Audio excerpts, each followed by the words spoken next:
না এটা তো ম্যাথমেটিক্যাল ইস্যু আছে আর হচ্ছে ড্রাফট আছে। তো ওরা আমার মার্ক একটু কম হয়ে গেছে, কিন্তু না বেশি কম হয়ে গেছে।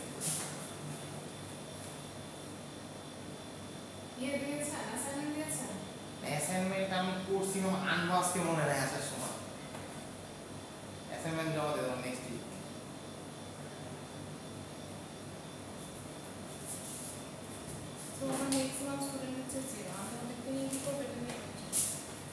আমার ফসল স্যার 4টা করছিল, 4টা করছে সিজিপি একদম সবগুলো দেখি। না এই সেমিস্টার না, লাস্ট সেমিস্টার ছিল না, এই দুটাতে রেজাল্ট ভালো আছে।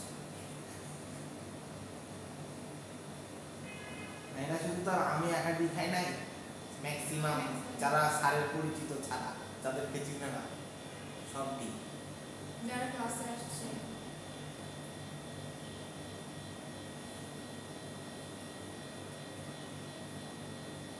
সিজিপি একটু নিচে চলে আচ্ছা ইয়েটা দেখেন যে টোটাল কোয়ালিটি ম্যানেজমেন্টের একটা স্লাইড দিয়েছে, দুইটা স্লাইড দিয়েছে, যে ছোট স্লাইড হতে পারে। আচ্ছা আপনাদের ফ্যাক্টরিতে কোয়ালিটি সেকশন একটু চাকরি করে? আমি নিজেই করি না, আমি তো কোয়ালিটি ডেভেলপমেন্টের জিপি জিপি। আচ্ছা জিপি করে দাও। আচ্ছা এখন কি কি হবে এই জিনিসটা তো শুনেছেন? জি জি কি কি আমি কি আপনি আমাকে বলেন, আপনি তো আরো ভালো জানেন আমার। জি ম্যাম। কয় বছরের এক্সপেরিয়েন্স? 2 বছর। 2 বছরের। জিপিপি তো 2 বছর, এর আগে ফেব্রিকে ছিলাম তো আমি নর্মাল গ্রুপে। ও আচ্ছা এখন কোথায় আছেন? মন্ডল গ্রুপে। মন্ডলে? হ্যাঁ। আচ্ছা মন্ডলে তো আমার ফ্রেন্ড আছে। কোন ফ্যাক্টরি? আমি আফতাব। আর কোন ফ্যাক্টরি তোমার মন্ডলে? ও আমি তো কটন ফিল্ডে। কখন ফিল্ডে? কোন কোর্সে আপনি? মন্ডলে। না কোন কোর্সে? মন্ডলে তো প্রায় 30-35টা ফ্যাক্টরি।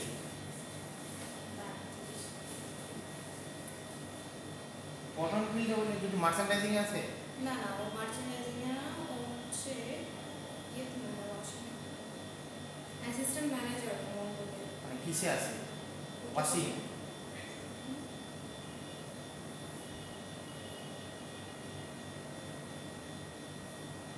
আমাদের ফ্যাক্টরি হচ্ছে আবার সব বুটিক্সের, তো ম্যাক্সিমামই সব বুটিক্সের, মানে জিএম থেকে শুরু করে অ্যাসিস্ট্যান্ট ম্যানেজার পর্যন্ত।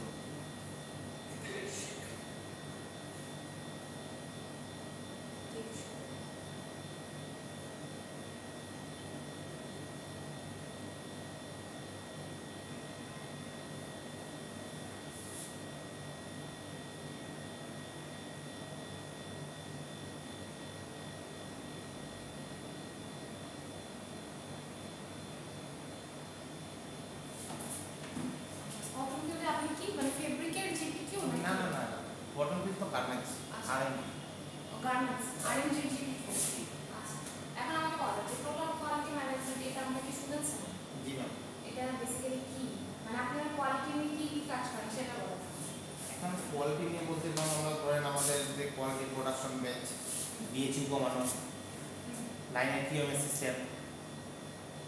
আমার যদি একটা গুডস বের হচ্ছে, এটার 7 পিসেস টুলস চেক, এটাও কিউএমএস এর মধ্যেই পড়ে। 7 পিসেস টুলস চেক মানে প্রতি ঘন্টায় ধরেন আমার একটা মেশিনে আমার যে লাইন কিউআই আছে, প্রতি ঘন্টায় 7 পিস করে একটা প্রসেস চেক করবে। আচ্ছা প্রত্যেকটা প্রসেস 7 পিস করে চেক করবে। এর মধ্যে 7 পিসের মধ্যে এক পিস যদি ও পায়, অল্টার পাইলো, এটার একটা সিগন্যাল আছে 3টা, গ্রিন, ইয়েলো, রেড। এখন যদি 1 পিস পাই তাহলে হচ্ছে ইয়েলো মার্ক করলো, 2 পিস পাইলে বা একের অধিক পাইলেই রেড মার্কে চলে আসবে। আচ্ছা আদারওয়াইজ গ্রিন। Otherwise green. তারপর এটাকে আমরা কি করেন, ওই লাইনে কি কাজ করেন? এখন ওই লাইনে যদি আমার কোনো প্রসেসে যদি প্রবলেম হচ্ছে, তাহলে এখন আমার যে টেকনিশিয়ান আছে, কোয়ালিটি টেকনিশিয়ান অথবা লাইন চিপ যেটাকে বলে, এসে সলভ করে দিল। ও হচ্ছে মন্টেক্স। মন্টেক্সে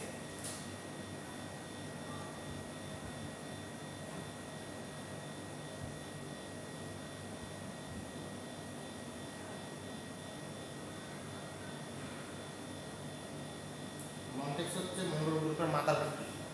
এটা হচ্ছে ফার্স্ট ফ্যাক্টরি মন্টেক্স। মন্টেক্স কি? মন্ডলের ফার্স্ট ফ্যাক্টরি হচ্ছে মন্টেক্স। ও হচ্ছে আইতে অ্যাসিস্ট্যান্ট ম্যানেজার।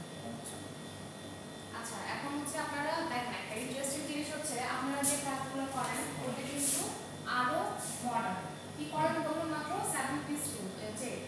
এটা কিউএমএস এর মধ্যে কোয়ালিটি ম্যানেজমেন্ট সিস্টেম। এখন মজার ব্যাপার হচ্ছে আমরা যে জিনিসগুলো করতেছি সেটার এখন রিয়েল লাইফ এক্সাম্পল কিন্তু আপনারাই হচ্ছে অ্যাপ্লাই করেন। এই জিনিসটা কিন্তু আমরা করিনি, তাই না? এটা কিন্তু আমাদের সিলেবাসে ছিল না, কিন্তু হচ্ছে যেহেতু আমাদের কন্টিনিউয়াস কোয়ালিটি থিওরিতে কি কন্টিনিউয়াস চেঞ্জ হতে থাকে, কন্টিনিউয়াস মডার্ন জিনিস আসতে থাকে, প্রতিদিন ডে বাই ডে চেঞ্জ হতে পারে। আচ্ছা, আর কি কি করেন? ইনটেবিল কোয়ালিটি চেকার আছে, আমার ফিনিশিং মেজারমেন্ট কোয়ালিটি চেকার আছে, এসপিকিউসি আছে, স্পেশাল কিউসি ডিপেন্ড অন বাইরে রিকোয়ারমেন্টে। এছাড়া আমি যেহেতু জিপিকিউ, আমার কাজ হচ্ছে গাইডলাইন ফর প্রোডাকশন, যে একটা প্রোডাকশন কীভাবে হবে এটার বেস করে আমি কোয়ালিটি নিয়ে গাইডলাইন দিই। ইভেন এই মালটা শিপমেন্ট হওয়া পর্যন্ত সম্পূর্ণ দায়ভার আমার। হ্যাঁ, জিপিকিউ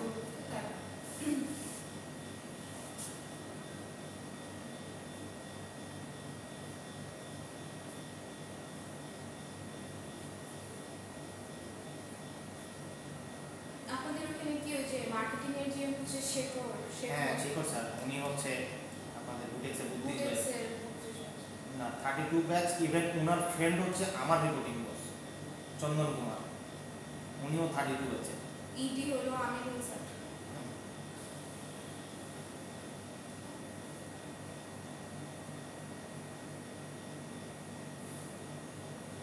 আর আমাদের ওখানে জিএম অপারেশন ছিল, উনি মেবি ছিল 12 ব্যাচের বুটেক্সের, তরুণ কুমার মিস্ত্রি।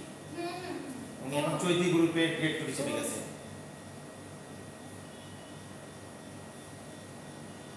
কয়েকদিন একটা সেমিনার করছে innovation career.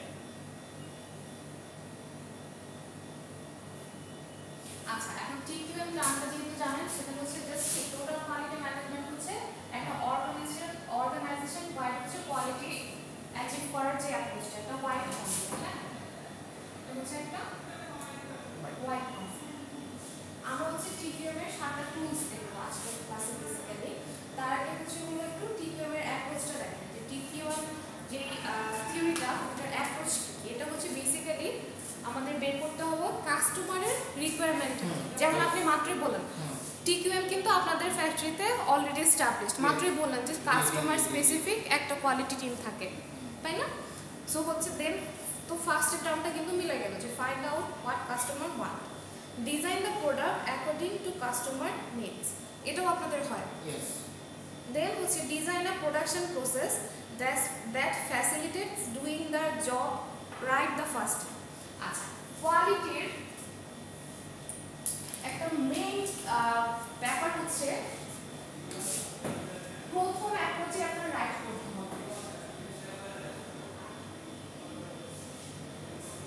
Doing the job right first time. মানে আপনার ফার্স্ট অ্যাপ্রোচে যে কাজটা একদম নিখুঁতভাবে করতে হবে। এটা কিন্তু আমাদের, এটাও আমরা কিন্তু অ্যাপ্লাই করার চেষ্টা করি, তাই না? কিভাবে অ্যাপ্লাই করি আমরা, এটা হচ্ছে তখন এটা হচ্ছে কিভাবে করি, যখন আমার একটা অর্ডার হয়েছে, একটা আইটেম আসছে, এখন সর্বপ্রথম কিন্তু এটার গাইডলাইনটা কোয়ালিটি টিম দেয়, কিভাবে আমাদের পিপি মিটিং অ্যারেঞ্জ করা হয়, প্রি প্রোডাকশন মিটিং।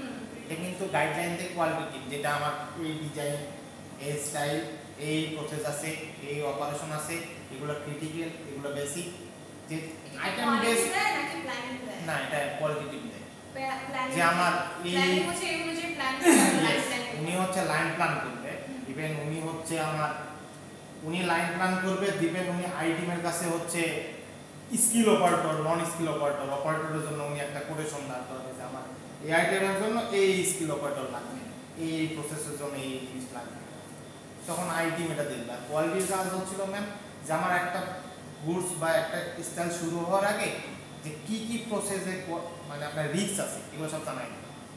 আচ্ছা, কোয়ালিটি হচ্ছে একদম ফার্স্টে আমার স্যাম্পলটার ওভারঅল স্টাডি করে পিপি মিটিং এ হচ্ছে হলো এটার জন্য কি কি প্রিকশন নেওয়া দরকার বা কি কি স্টেপস নেওয়া দরকার, ওইটা নিয়ে ফার্স্ট স্টেপ সব কোয়ালিটি টিম নেবে। আচ্ছা, ফাইন। ইভেন ফার্স্ট প্রোডাকশন যেতে হবে, একটা গুডস যখন বের হবে, এটা কোয়ালিটি টিম আগে ওকে যদি দেয়, তাহলে গুডস রান হবে, না হলে রান হবে না। আচ্ছা, তারপরে পয়েন্টটা দেখেন, design a production process that facilitates doing, এটা তো বললাম, কিপিং ট্র্যাক অফ রেজাল্টস, এটাও কিন্তু আপনারা করেন। একটু আগে যেটা বললেন আপনারা 7 পিসেস চেক, সেটা কিন্তু এটা এরকম থাকে keep track of results আচ্ছা extend those concepts to suppliers and to distribution fine এটা আপনারা তো পিপি মিটিং এ করে থাকেন যে পর্যন্ত আমরা ফেব্রিক যেখানে দিচ্ছে আর যেটা আমরা ডিস্ট্রিবিউট হবে এই ব্যাপারটাকে ওদের সাথে শেয়ার করা এই কনসেপ্টটাকে শেয়ার করা আচ্ছা তারপরে এটা দেখেন যে customer driven quality meeting or exceeding customer expectations customer can be consumers external consumers customers internal customer external customer কারা কনজিউমার হচ্ছে যে আমার থেকে জিনিসটা কিনবে এক্সটার্নাল কাস্টমার হচ্ছে ওনার রিলেটেড যারা মানে আমাদের ফ্যাক্টরিতে যেমন আমি ধরেন আমি একটা প্রোডাক্টে কাজ করি বাইরে চুইকে ওনার তো রিলেটেড কিছু পার্সন বাংলাদেশে থাকে সে আমার অফিসে day by day follow up দেয় সে ওখানে থাকবে ইন্টারনাল হচ্ছে আমরা নিজেরা কনজিউমার না সে আমার কাস্টমার মানে সে আমার থেকে পারচেজ করে তার আবার আরেকটা চেইন আছে ওখানে সাপ্লাই দেবে আর ইন্টারনাল কাস্টমার হচ্ছে কোয়ালিটি হ্যাঁ quality factory internal customer exactly আপনাকে পড়ার মজা পাচ্ছে কারণ হচ্ছে আপনি ইয়ে করতে পারতেছেন ভালোই রিঅ্যাক্টিভ সেশন আচ্ছা এখন হচ্ছে আমরা দেখব যে টিকিউএম এর ক্যারেক্টারিস্টিক্স কি কন্টিনিউয়াল ডেভেলপমেন্ট সেটাও আমরা জানি customer and stakeholder focus সেটা তো অবশ্যই স্টেক হোল্ডারও কিন্তু আমরা ফোকাস করি স্টেক হোল্ডার কারা একটা কোম্পানির স্টেক হোল্ডার তো হচ্ছে মালিক মেইনলি স্টেক হোল্ডার হচ্ছে কোম্পানি স্টেক হোল্ডার হচ্ছে মালিক ছাড়াও কিন্তু সবাই তো স্টেক হোল্ডার আশেপাশে জি এখন স্টেক হোল্ডার ক্ষেত্রে ডিপেন্ড অন আমার সেকশন ওয়াইজ স্টেক হোল্ডার আছে প্রোডাকশনের স্টেক হোল্ডার কোয়ালিটি আই স্টেক হোল্ডার প্রোডাকশন এরকম ভাবে ডিপেন্ড অন আছে মানে প্রত্যেকটা ডিপার্টমেন্টের সাথে আরেকটা ডিপার্টমেন্ট রিলেটেড এক্স্যাক্টলি আচ্ছা তার অর্গানাইজেশন ওয়ার্ল্ড অ্যাক্টিভিটি হ্যাঁ সেটা হয় এমপ্লয়ি এমপাওয়ারমেন্ট হ্যাঁ সেটা করতে হবে তারপর হচ্ছে টিম অ্যাপ্রোচ আছে কম্পিটিটিভ বেঞ্চমার্কিং টার্মটা কি জানি বেঞ্চমার্কিং মানে ভুলে গেছি মানে আচ্ছা বেঞ্চমার্কিং বেসিক্যালি কিছুই না আমরা বলি না যে একটা স্ট্যান্ডার্ড সেট করা ইয়েস বুঝতে পারছি এক্স্যাক্টলি স্ট্যান্ডার্ড সেট করাটাই হচ্ছে বেঞ্চমার্কিং এন্ড আমার সবকিছু মানে কম্পারিজনের ইউনিটটা হবে এই স্ট্যান্ডার্ড এটার সাথে মিলায় হচ্ছে কোন আমি কোয়ালিটি অ্যাচিভ করব এটা হচ্ছে আমার বেঞ্চমার্ক কম্পিটিটিভ বেঞ্চমার্কিং মানে কন্টিনিউয়াস আমার বেঞ্চমার্ক আমি আপগ্রেডেড করতে থাকব দ্যাট ইজ কম্পিটিটিভ বেঞ্চমার্ক আচ্ছা নলেজ অফ টুলস হচ্ছে এই যে আমার টিকিউএম এ অনেকগুলো টুলস আছে লিন টুলস আছে এগুলোর হচ্ছে নলেজ রাখতে হবে ইন্টারনাল এন্ড এক্সটার্নাল কাস্টমার্স আর এটা হচ্ছে long term relationship with suppliers এটা তো খুব ইম্পর্টেন্ট আমার সাপ্লায়ার এবং বায়ার দুজনের সাথে আমার একটা লং টার্ম রিলেশনশিপ রাখতে হবে আচ্ছা তারপরে হচ্ছে বলে এটা আমার টিকিউএম এর ক্যারেক্টারিস্টিক্স গেল এখন হচ্ছে হলো টিকিউএম ইমপ্লিমেন্ট করার কি হচ্ছে অবস্টাকলস আছে অবস্টাকলস আপনি বলেন রিয়েল লাইফ থেকে বলেন কি অবস্টাকল আপনারা ফেস করেন এখন যেটা ধরেন আমি একটা লাইনে ফিতে ধরেন আমার কোনো অপারেশন একটা ক্রিটিক্যাল আছে ওখানে আমি স্কিল অপারেটর পাচ্ছি এখানে একটা এটা কমন ইভেন আমার লাইনের হাউসকিপিং কি এটাও কোয়ালিটি ইস্যু হাউসকিপিং ও কোয়ালিটি ইস্যু হয় মানে 5 এর যদি মেইনটেইন না করে 5 এর প্রবলেম হয় কারণ এলোমেলো থাকলে কাজ তো গোছানো হবে আর একটা প্রবলেম হচ্ছে ধর হাউসকিপিং তো ঠিক না হয় তাহলে আমি যখন মালটা ইনপুট দিই আমার একসাথে 4-5টি সাইজের মাল দিয়ে দিই কোনটা কার সাথে সুইং করবে তুমি জানো না এরকম একটা ইস্যু হয় আবার হচ্ছে আমার সামনের দিকে যায় যদি আমার চেন অফ কমান্ড যদি ঠিক না থাকে তাহলে আমার বস্তু সুইং হয়ে ডাইরেক্ট ব্যাকে চলে যাবে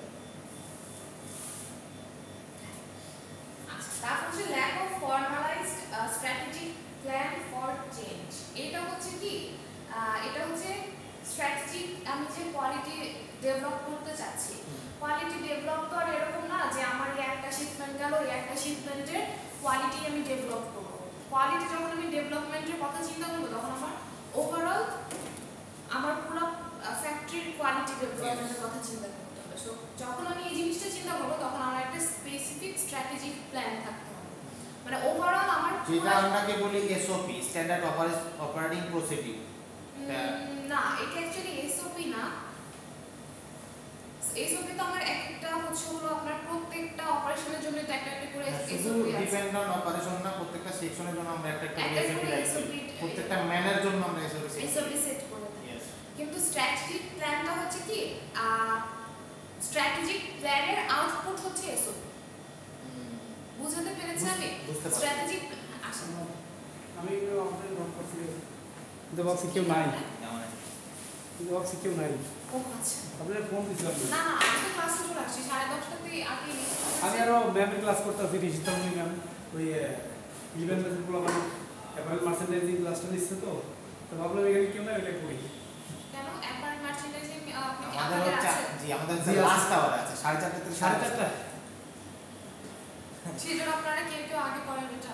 আমি না, ম্যাম না। জানি যে কেউ নাই, ওই জন্য ভাবছি যে কেউ নাই, ওই জন্য ওই এভিডেন্স মেসেজ করে ভালো করছে, কিন্তু তোমার একটা কোর্স লোক মিলবো নাই। না, তোমার তো কোর্স মিলবো না। না কোর্স মিলবে কন্টেন্ট মিলবে কিন্তু সব student মিলবে। না কোর্স time না, মিলবে না। এখন শুধু কথা টাইম হচ্ছে এক না, আমি ওদের যে মানে চ্যাপ্টারটা ক্লোজ করতেছে আমরা তো ওই চ্যাপ্টার এখনো যাই, এমনও তো হতে পারে, ওই না এখনো হতে পারে বাট বা আমরা কিছু চ্যাপ্টার অ্যাডভান্স করে রাখবো। এটা তো ম্যাম বলে দিল বেসিকটা তো। দরজাটা একটু বাইরে লাগায়। এটা হচ্ছে হলো কি আপনাদের ম্যাম আমার তো টাকা পয়সা দিতে দিতে অ্যাডভান্স রেখেছে টোটাল ঘুরে বেড়াইছি, টাকা দেওয়া শেষ, তারপরে ডিউ দেখেন আমার টোটাল হলো 1,20,000, আমি অলরেডি 1,25,000 দিয়ে দিছি। তাহলে হবে না তো, আপনি অনলাইনে পরীক্ষা দিয়েছেন না, এই জন্য টোটাল ওইটা কিছু আমরা তাহলে আরো 6 মিডটার্ম ডিউ দেখে কেন মিডটার্ম নিউ দেখাচ্ছে। ঢুকতে পারতেছি না পোর্টালে আপনাদের কাছে। আমার হচ্ছে 1,30,000 অলরেডি, আমার 1,30,000 টাকা দেওয়া হয়ে গেছে, যাই হোক আমি সব তাহলে কিছু আমার তো ব্যবহার প্রায় আরো করতেছি। 12,000 টাকা পাই, টোটাল 1,48,000 পাবে ওই অনলাইন অনলাইন এক্সামের জন্য 500 টাকা করে না 500 না তো 2,000 টাকা Clear পার ম্যাম? পার এক্সামের জন্য 2,000 টাকা, মানে মানে পার সেমিস্টারে 4,000 টাকা আমরা দিই, ওই তো তাহলে ফার্স্ট সেমিস্টার প্লাস সেকেন্ড সব মিড হচ্ছে আমরা ফ্রি পাইছি, অ্যাকাউন্টে গেছিলাম, আমারে বলছে সবকিছু মিলে 1,41,000। তাহলে তো আরো 16,000 টাকা, হ্যাঁ তাহলে এখন মিডটার্মে ডিউ কেন? মিডটার্মে তো দিতে হবে, মিডটার্মে তো ডিউ থাকার কথা না। আপনি ইয়ের সাথে অ্যাডভান্স হলো, আমার তো অ্যাডভান্স দেখাচ্ছে মিডটার্মে রোহিত স্যারের সাথে কথা বলা। মানে স্পেসিফিক্যালি আমি তো একসময় আপনাদের এ ছিলাম অ্যাডভাইসে ছিলাম, আমি তখন দেখছি যে আপনাদের হাতে কোনো কয়েকজনের দিয়ে থাকে না, কখনো ডিউ থাকে না। এটাই তো আমরা সবসময় টাকা আগে দিই, বেতন পড়াশোনার সাথে দিয়ে দিই। এখন তো আরেকটা মিস্টেক করতে খাইবেন স্যার, কি আমার টোটাল হলো 1,20,000, এখন আমি টোটালে যা দেখলাম স্যারের কাছে গেছিলাম, আমরা গোলাম বিবিআর স্যারের কাছে গেলাম, স্যার বলছে তোমার তো 1,30,000 টাকা, স্যার আমার তো 10,000 টাকা আমি করছিলাম অ্যাপ্লিকেশন জমা দিয়ে 10,000 টাকা কম করে 1,20,000 ফিক্স করছি। স্যার এটা প্লেস পরে করে স্যার বলছে যে অ্যাপ্লিকেশন কারেন্সি জমা দেবে, তাহলে তো তুমি এখন 10,000 ছাড় পাইবা না, পরে কি স্যার পাবো না, স্যার পাবো না, পরে খালি স্যার ফোন দিলাম, তাহলে তো আপনার ডিউ দেখাবেই, পরে বলতেছে যে তাহলে তুমি ক্যাম্পাসে আসো, ওটা আমি দেখতেছি, দেখে একটু ঝামেলা হয়েছে, এটার জন্যই মনে হয় এরকম হয়েছে। হতে পারে হতে পারে। আমি খাইবেন স্যার আমার তো 30 অ্যাপ্লিকেশন জমাই দেয় না, সেটি আসছে ঘটনা 2021 সালে, সবার আগে তো ভর্তি হই আমি। 2021 তো 24 সমস্যা না, আরো 6 মাস থাকতে হবে। এই না থাকার কথা না, টাকা 10,000 টাকা এই সেমিস্টারের পরে কি আমরা ইন্টার্নশিপে চলে যাব? থিওরি কয়টা বাকি আছে? ম্যাম এখনো 12 ক্রেডিট আছে আমাদের, 4 সাবজেক্টের কথা বলবো স্যার। থিওরি এখন থিওরি বলতে আমরা কিছু কিছু 11 ক্রেডিট, যেমন ইংলিশটা আমরা করি না, 3টা সাবজেক্ট বাদ দিয়েছি ম্যাম। ইংলিশ তো করতেই হবে মাস্ট। এটা তো আমাদের শুরুর দিকে নিলে আমাদের জন্য ভালোই, তো লাস্টে ইংলিশ করছি না? না ইংলিশ করছি, তোমরা আপনারা হচ্ছে কি রেজে স্যারের আমলের না জি স্যার। জি জি জি জি যে ফারুক স্যারের রেজে স্যার তখন তো সব এলোমেলো ছিল। এই জন্য ফারুক স্যার কি কোঅর্ডিনেশন কিছু করতে এই আমাদের পারতো, যেখানে রুটিন তিনটা- করতে আলাদা হলো আর টিচার অ্যাসাইন করতে আলাদা হলো। টিচার দেখলাম 3টা সাবজেক্ট বাদ দিয়েছে, ওই 3টা নাকি অপারেটর পরিবর্তন সাবজেক্ট করতে হবে, সব কিছু মিলে 11 না 12 ক্রেডিট আসে এখন। তিনটা সাবজেক্ট বাদ দিয়েছে হচ্ছে হলো আমার সাবজেক্টগুলো হ্যাঁ, আপনার- ইন্ডাস্ট্রিয়াল হ্যাঁ। অ্যাক্টিভিটি, ইঞ্জিনিয়ারিং ম্যাটেরিয়ালস আর হচ্ছে হলো ইঞ্জিনিয়ারিং ড্রয়িং, এই তিনটা বাদ দিয়েছে। 12 ক্রেডিট করতে হবে, থিসিস করা লাগবে, আবার ইন্টার না ভাইভা। অত এখন প্যারা মনে হয় না হবে। থিসিস- থিসিসটার ওটা তো আপনাদের ব্যাপার, ওটা আপনারা ম্যানেজ করবেন। আর ক্লাস যেটা করবেন ইংলিশ ক্লাসটা অবশ্যই করবেন। হ্যাঁ ইংলিশটার আসলে কোনো অল্টারনেটিভ নাই। ফ্যাক্টরি জব যেহেতু করতেছেন, উপরের পোস্টে উঠবেন, উপরের পোস্টে উঠতে হলে তো ইংলিশ তো লাগবে। কথাবার্তা যদি ঠিক মতো না হয় ওটা লাগবে। আর কি কি করা লাগবে ইংলিশের? স্যার একটা কথা বলবো স্যার, তাহলে আপনার 3টা বাকি আছে, আমার 3টে করতে হবে। আচ্ছা তারপর দেখেন কি আছে, ল্যাক অফ কাস্টমার ফোকাস, এটা তো বোঝাই যাচ্ছে। পুর ইন্টার অর্গানাইজেশনাল কমিউনিকেশন, এটা হচ্ছে আমার কাছে মনে হয় কি জানেন, যে কোনো ফ্যাক্টরির কোয়ালিটি ডেভেলপমেন্টের মেইন যদি কোনো হ্যান্ডস এন্ড থাকে বা ব্যারিয়ার থাকে সেটা হচ্ছে এটা দ্বিতীয়টা ছোটটা 8 স্লাইডে যেটা, সেটা কি পুয়ার ইন্টার অর্গানাইজেশনাল কমিউনিকেশন। এটার মতো বিচ্ছিরি জিনিস আর নাই, এবং এটা হচ্ছে বাংলাদেশের ছোট থেকে বড় প্রত্যেকটা ফ্যাক্টরিতে এত পরিমাণে প্রমিনেন্ট, এত পরিমাণে আছে। কেন আপনাদের নাই? কিছু হলে কি করে পিপি মিটিং এ এর দোষ, ওর দোষ, ফেব্রিকের দোষ, ডাইংয়ের দোষ, কোয়ালিটির দোষ, আইর দোষ, প্ল্যানিং এর দোষ, তাই না? এটা সমস্যা হয় কি, যখন মাল গুডস কম করে দেয়, ইনস্পেকশনে যখন খারাপ মাল হয় না, মানে খারাপ গুডস আছে, তখন পরে কি এটা করছে, এটা করছে, হ্যাঁ এটা করছে, এই কথা শুনে নাই, ও কথা শুনে নাই, ওসব কেউ কিছু বলে না। আমার হাজবেন্ড তো হচ্ছে প্ল্যানিং, হ্যাঁ, তো দেখা যায় যে ওরা যখন পিপি মিটিং এ করে, মানে ও হচ্ছে বাসায় যখন আসে তখন ও কন্টিনিউয়াস বিরক্ত থাকে, মানে ফোনের উপর ফোন। যে কোন ফ্যাক্টরিতে আছে? ও হচ্ছে অপটেক্সে। অপটেক্স তো ভালো। অপটেক্স কি না সাভারে, তো হচ্ছে ওরা হচ্ছে কন্টিনিউয়াস হচ্ছে আবার একটার পর একটা ফোন আসতে থাকে, আজকে পিপি মিটিং এটা হলো কেন, এ দোষ দিল কেন, ও দোষ দিল কেন, কালকে হচ্ছে ওরা দেখে ছাড়বো, নেক্সট পিপি মিটিং আমাদের পরে থাকবে, মানে এরকম গ্রুপ ভাগ হয়, একটা ডিপার্টমেন্ট ভাগ। এটার মতো টক্সিক জিনিস আর কিছু হতে পারে না। কিন্তু আমাদের ফ্যাক্টরিতে আবার এই ইস্যুটা নিয়ে প্ল্যানিং এর ঝামেলা। প্ল্যানিং জাস্ট প্ল্যান করে দিবে যে আজকে পিপি মিটিং হবে এই স্টাইলে, এই পারসন অ্যাটেন্ড থাকবে, জাস্ট এতটুকু। আর আমাদের শুধু সাইজ সেটটা দিয়ে দিবে আর ফাইলটা অ্যারেঞ্জ করে দিবে প্ল্যানিং এর কাজ নেই। আর কাজ নেই। কিন্তু আমি তো দেখলাম যে অপটেক্সে যেটা প্ল্যানিং এরই সব কাজ। না, এখন এটা হচ্ছে ফ্যাক্টরি বেস। আমার ওখানে প্ল্যানিং জাস্ট ফ্লোর বেস কাজ করবে, আমার শিপমেন্ট নিয়ে কাজ করবে, এক্সেসরি নিয়ে কাজ করবে। আমি দেখলাম যে এই অপটেক্সে ওদের প্ল্যানিং এরই মানে সাপ্লাই চেইনের যে কাজটা, ফেব্রিক আনা নেওয়া থেকে শুরু করে প্রত্যেকটা আমাদের সাপ্লাই চেইনটা হচ্ছে আলাদা।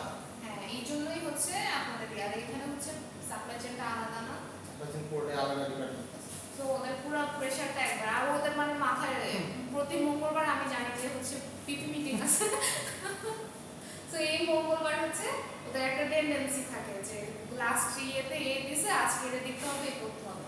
সো এটা হচ্ছে কি আপনার কোয়ালিটি ইমপ্রুভমেন্টের জন্য সবচেয়ে আমার যেটা মনে হয় যে lack of inter organisational communication, এটা হচ্ছে আমার নিজে মনে হয় যে এটা হচ্ছে একটা মেইন কারণ কোয়ালিটি ডেভেলপমেন্টের ক্ষেত্রে। আচ্ছা, lack of real employee empowerment, এটাও কিন্তু একটা বড় কারণ। যেমন ধরেন আমরা যখন হচ্ছে কোনো একটা অর্গানাইজেশনে জয়েন করি, শুরুতে কি বলে যে উই আর ফ্যামিলি, তাই না? হ্যাঁ, তোমরা ইয়াং ব্লাড, তোমরা সবসময় হলো তোমাদের নতুন আইডিয়া জেনারেট করবা। বাট আসলেই দেখেন, আপনি যখন একটা আইডিয়া জেনারেট করেন, এই আইডিয়াটাকে আমরা সবসময় নেই। 90% ক্ষেত্রে কিন্তু আমরা আইডিয়া জেনারেট করে আমার জুনিয়র, ধরেন একটা জুনিয়র এক্সিকিউটিভ যে আইডিয়াটা দিল, জিএমকে ওটা নেয়, খুব রেয়ারলি নেয়, আর নিলেও নিজের ক্রেডিট দিয়ে নেয়, 100%, তাই না? তো এই যে রিয়েল এমপ্লয়ি এমপাওয়ারমেন্ট যেটা, সেটা কিন্তু আসলে ফ্যাক্টরিতে নাই। আচ্ছা, lack of employee trust in senior management, যখন হচ্ছে আপনার এমপাওয়ারমেন্টটা থাকবে না, তখন কিন্তু আপনার সিনিয়র যারা আছে ম্যানেজমেন্ট, তাদের প্রতি আপনার ট্রাস্টটাও গড়ে উঠবে না। আচ্ছা, view of the quality programme as a quick fix, এটাও কিন্তু একটা ইম্পর্টেন্ট দিক। আমি যেমন একটু আগে আপনাকে বলতেছি যে কোয়ালিটি কিন্তু আমার একটা শিপমেন্টের ব্যাপার না, কোয়ালিটি হচ্ছে হলো আমার ওভারঅল পুরো ফ্যাক্টরির কোয়ালিটি ইমপ্রুভমেন্ট। সো যখন আপনি একটা কুইক ফিক্স হিসাবে দেখেন যে আমার নেক্সট শিপমেন্টটা পারফেক্ট যাবে, বা এই শিপমেন্ট এই স্টাইলটা পারফেক্ট যেতে হবে, হ্যাঁ, এটা যখন আমরা বলি যে এই শিপমেন্টটা পারফেক্ট যেতে হবে, তার মানে হচ্ছে আমি এটাকে একটা কুইক ফিক্স হিসেবে চিন্তা করতেছি। বাট যখন আমি ওভারঅল হচ্ছে আমার প্রত্যেকটা কাছে এসওপি মেনটেন করবো, হ্যাঁ, তারপর হচ্ছে হলো আমি যখন ওয়েস্টটা কমে আনবো, মানে টাইম ডিলেটা কমে আনতে পারবো, বা ওভারঅল আমার ওয়ার্কার যারা আছে বা এমপ্লয়ি যারা আছে তাদের সবার কোয়ালিটি ডেভেলপ করতে পারবো, সেটা কিন্তু আমার বেসিক কোয়ালিটি ইমপ্রুভমেন্ট, তাই না? Main quality improvement. আরেকটা হচ্ছে কি drive for short term financial result, এটার আগেরটা অনেকটা সেম, যে জাস্ট হচ্ছে আমি শর্ট টার্ম হচ্ছে হলো আমি খুব কম সময়ে কিভাবে লস থামাবো, এটার দিকে ফোকাস করা যাবে না। টাকা বাঁচানো, হ্যাঁ, টাকা বাঁচানো। যেমন চিন্তা করেন, আপনাদেরকে ছুটি দেওয়া হয় না, তাই না? ছুটি নিয়ে কি একটা বাজে অবস্থা, ভাবে যে যত বেশি কাজ করা যাবে। এটা তো আমাদের এখানকার ক্ষেত্রেও প্রযোজ্য। হ্যাঁ, করে কি আমাদের হচ্ছে হলো একটা অল্টারনেটিভ করে ছুটি দেয়, উইকেন্ডে দেয় হচ্ছে 6টা, আর দুটো দিয়ে কি করতেছে বাবা, আমাদেরকে এখানে যে এনে বসা রাখতেছে, কি এমন আহামরি হাতে করে কাজ করে কিন্তু না। তো এই যে আমাদের যারা উপরের ম্যানেজমেন্ট থাকে, টপ ম্যানেজমেন্ট, তাদের হচ্ছে হলো এই ইয়েটা কনসেপ্টটা চেঞ্জ করা উচিত, যে শর্ট টার্ম ফিনান্সিয়াল ইয়েতে দেখা উচিত। আচ্ছা, রনি কি মেসেজ দিয়েছেন? লাস্ট উইকে ক্লাসে আসতে পারেন নাই, ডিউটি ছিল, আপনারা ক্লাস নিবেন। আচ্ছা, ফোনও দিয়েছেন। লাস্ট উইক আমারও ডিউটি ছিল, ম্যাক্সিমাম সবারই ডিউটি ছিল। এই যে একটা ঝামেলা গেল না। হ্যাঁ হ্যাঁ, আচ্ছা হ্যাঁ, ঝামেলা কি অবস্থা ছিল আপনাদের? আমাদের ওখানে তো ম্যাম পাখির মতো গুলি করছে। শুধু আমার বাসা তো 6 তলায় থাকে, আমি হেলিকপ্টারে যখন গুলি করি গাজীপুরে তো আমি শুনছি। আমি একটা হেলিকপ্টারটা আমি পার্সোনালি ফেস করছি, আমার গল্প বলতেছি একটু পরে। আপনাদের আমি হেলিকপ্টার সিভির আগে না আর আমার ওখানে আপনি শুনছেন কিনা ইন্টারন্যাশনাল মেডিকেল হসপিটাল আছে একটা, কোথায়? গাজীপুরে। ওখানে ছুটিতে গেছিলাম। বাসা থেকেই দেখা যাচ্ছে যে আর্মি প্লাস পুলিশ বিটিআর প্রায় 30-35টা লাশ নিয়ে গেল 5 মিনিট পর ব্যাগ। মানে হসপিটালে জাস্ট এন্ট্রি করলো যে আমরা হসপিটালে নিয়ে আসছিলাম, কিন্তু বাসে না। এই লাশগুলো তো সব কমে, এগুলো তো বই ফেলাই দিচ্ছে, না ফেলাই দিচ্ছে আল্লাহ। এগুলো তো অনেক প্রচুর মানুষ মারা গেছে। এটা সবাই বলতেছে যে প্রচুর মানুষ মারা গেছে। অ্যাকচুয়ালি হিসাব রাখা ইম্পসিবল। বেশি মারা গেছে কারা জানেন? যে রাস্তাঘাটে সাধারণ জনগণ থাকে না, সবচেয়ে বেশি মারা গেছে। শিশু, তারপর হচ্ছে রাস্তা যারা থাকে, এই যে দোকানপাট আছে রাস্তার মধ্যে, ওরা তো এলোমেলো গুলি করছে। ওরা কোনো অ্যালাইন্ড গুলি করা নাই। আমি যে এরে গুলি করলাম, মানে আমি দেখছি তো আমাদের ছাদ থেকে, আমাদের বাসা হচ্ছে 10 তলা আর ছাদ হচ্ছে 11-12 তলা। উত্তরা দিকে না, আমার বাসা হচ্ছে মোহাম্মদপুরে। মোহাম্মদপুরে আমি সাইডিং একদিনে দেখছি। আমার বাসা হচ্ছে রিং রোডে। Ring road. আমি তো আগে আদাবর থাকতাম, আমার মানে আদাপুরে রিলেটিভ তো, সবাই রিং রোড আছে। তো আদাপুরে। আদাপুর কতটা আপনার? 13 তে সবাই এখনো আছে। আদাপুর 12 তো খুব সুন্দর। এটা তো অনেক আগে থেকেই সুন্দর। হ্যাঁ, আদাপুর 12, আমি তো নতুন আসছি এদিকে, তো আমি কিছুদিন আগে আদাপুর 12 থেকে অবাক হয়ে গেছি। অনেক সুন্দর আদাপুর 12। এখন আরো অনেক ডেভেলপ হয়েছে। আগে তো এত ডেভেলপ ছিল না। পিছনের দিকে বস্তির মতো যে সব উড়াই দিচ্ছে। উঠাই গেছে। আর হচ্ছে ওই যে পিছনে একটা খাল আছে না, সেক্ষেত্রে থেকে ওটা কিন্তু এখন চারপাশে ওয়াকওয়ে করতেছে। সুন্দর হয়ে যাবে একসঙ্গে। আবার ঢাকা উদ্যানের দিকে গিয়েছেন? হ্যাঁ, নদীর আমি তো পাশটা, অনেকদিন ছিলাম ওখানে, 2-3 বছর। নদীর পাড়টা পুরো বাধাই করে ফেলছে, এখন অনেক বিশাল বড় হয়ে গেছে। অনেকদিন যাই না ওইদিকে। তারপর ওই পাশে যে রাস্তা ছিল, যে এসপি পাম্পের সাইড দিয়ে যে রাস্তাটা ছিল, ওটা তো সুন্দর করছে। সুন্দর করছে সব। কিন্তু মানুষ সুন্দর না করলে রাস্তা সুন্দর করে লাভ নেই, মানুষজন সেই বুঝতে পারে। তবে আমি আজকে আসার সময় দেখলাম এদিকে উত্তরের দিকে কিছু বিল্ডিং এর সামনে যে গ্লাস আছে, দেখা যাচ্ছে যে গুলি ঢুকছে আর কি। ম্যাক্সিমাম গ্লাস ফুটা ফুটা হয়ে গেছে। এরকম একটা অবস্থা সিচুয়েশন। মানে প্রচুর প্রচুর পরিমাণে। আমি ছাদ থেকে যেটা দেখছি যে মানে কোনো একটা স্পেসিফিক কাউকে গুলি করতেছি এমন না। ওই যে আমাদের ভিডিও গেমগুলোতে যেমন থাকে না, যেমন উপরে গুলি করা জাস্ট ভাবে গুলি করতে করতে। কেউ তো ভয়ে জানালার কাছেও যাচ্ছে না। হ্যাঁ, মানে এই যে মারা গেছে, কতজন মারা গেছে জানালার কাছে। মানে দেশের নিরাপত্তা রক্ষাকারী বাহিনী যেমন কি বলবো, মানে পশুর মতো আচরণ করলে এটা আসলে অবাক করা। মানে মনে করেন যে আমরা যে বেঁচে আছি না, এটা না হচ্ছে নিতান্তই ভাগ্য, আর আল্লাহ হায়াত রাখছে, এই জন্য বেঁচে আছি। রাস্তাঘাটে তো বের হওয়াই লাগছে আমাদের সবাই, যেহেতু সবাই তো হ্যাঁ অফিস করছে, বাজার করছে, খাওয়া দাওয়ার জন্য, হ্যাঁ ওষুধপত্র ডাক্তারের কাছে যাওয়ার জন্য সবারই বের হওয়া লাগছে। ও যেটা বললাম যে প্রথম দিকে 19 তারিখে মনে হয় শুক্রবারে, যেদিন হচ্ছে প্রথম খুব গোলাগুলি করলো, আবু সাইদ তো মারা গেল 17 তারিখে। আমি সাইনবোর্ডে এসে দেখেছি প্রচুর গোলাগুলি হয়েছে ওই দিনের ঘটনায়। বলতেছি যে আমরা হচ্ছে দুপুরে হচ্ছে আমি আমার মেয়েকে নিয়ে হচ্ছে খাওয়া দাওয়ায় জাস্ট বসে আমি আমার মায়ের সাথে কথা বলতেছি। আমার মায়ের বাসা তো আবার যাত্রাবাড়িতে, কুতুবখালী, শনি রাখার দিকে তো প্রচণ্ড গোলাগুলি। তো আমার মা বলতেছে যে নেট তো নাই, বাসায় বাইরে আশেপাশে খুব গোলাগুলির আওয়াজ হচ্ছে, গুলির আওয়াজ পাওয়া যাচ্ছে, টিয়ারশেলের গন্ধে পুরো ঘর ভরে গেছে, যে তোমরা সাবধানে থাকো। তো আমি বলতেছি না, আমার মুখ তো এখনো নর্মাল। ইভেন বৃহস্পতিবার রাতেও আমরা নিচে নেমে হচ্ছে হাঁটাহাঁটি করে আসছি, কিছু নেই। তো এমন সময় আমার নর্মাল আসছে যে ভাবি গোলাগুলি দেখবেন নাকি, নিচে দিয়ে হচ্ছে গোলাগুলি হচ্ছে। ভাই তখনও তো আমি জানি না যে গুলি লেগে মানুষও মারা যায়। আমি তো আমার মেয়েকে নিয়ে ছাদে উঠছি, বুঝছেন, 11 তলা আমার মেয়েকে নিয়ে উঠছি, নিচে গোলাগুলি দেখতেছি, মানে পুরো ভিডিও গেমের মতো। সামনে ছাত্রলীগ হচ্ছে হাতে দা নিয়ে ঘুরতেছে। আপনি যেদিনে কথা বলছেন, এটা একটা ইস্যু ছিল যে গাজীপুরে যে মেয়র ছিল না, সাবেক মেয়র জাহাঙ্গীর আলম, উনি সেদিন মোহাম্মদপুরে একটা ঝামেলা করছে। জাহাঙ্গীর আর হচ্ছে নানক, এই দুইজনের গ্যাঞ্জামেই হচ্ছে মোহাম্মদপুরটা বেশি মোহাম্মদপুরে কোনো স্টুডেন্টও ছিল না, কোনো বিএনপি টিএনপি কিছুই না, জাস্ট আওয়ামী লীগের দুই পাশে।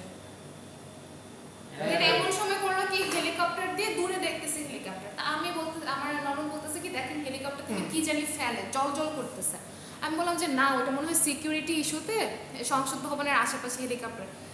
ভাই এটা বলে সারলাম না, এমন সময় দেখি কি জাস্ট আমাদের মাথার মানে এখান থেকে ওই গ্লাস পর্যন্ত হবে, সাথে সাথে সাউন্ড গ্রেনেড আর টিয়ার সেল ফেলছে, মানে করে আওয়াজ হচ্ছে, মানে মন মতো যা পাইতেছে তা বলতেছে, সাউন্ড বের করতেছে, হ্যাঁ।